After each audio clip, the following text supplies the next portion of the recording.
Ay, sorry. Hindi pa ba sabihin ko?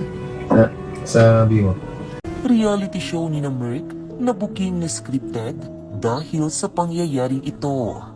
Bukod sa reality show ng Toro Family, isa sa inaabangan rin ngayon ng mga netizens ay ang palabas na reality show ng Grace Family o Pamilya ni Merc na kung saan kasama niya rito ang asawang si Pam at anak na si Baby Wolf, kanyang ina, kaibigan nito at ang mga kaibigan ni Pam na sina B at Be.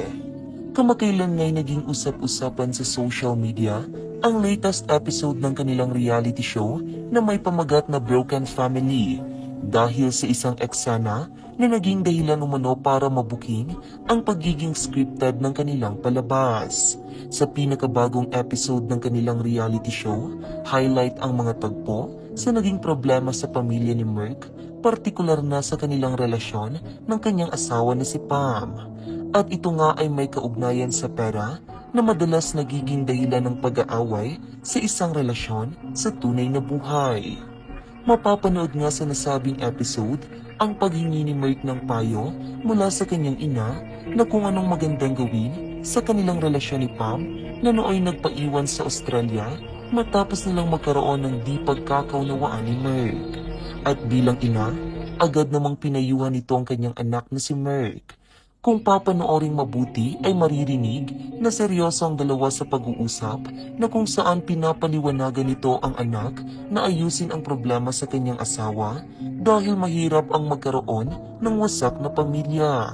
Ngunit habang nagbibigay ito ng payo kay Merc ay bigla itong tumahimik at tila nag-sign sa cameraman na cut dahil nakalimutan niya ang kanyang susunod na sasabihin.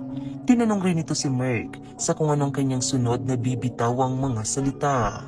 Dito na nga nasaksihan ng mga netizens ang di umanay pagiging scripted ng kanilang reality show dahil mismong si Merc na nga ang nagsasabi sa ina kung anong mga sasabihin nito sa eksena na kung saan ay pinapayuhan nga rito ang anak. Iba't ibang reaksyon at komento nga ang ibinato rito ng mga netizens at karamihan ay mga negatibo.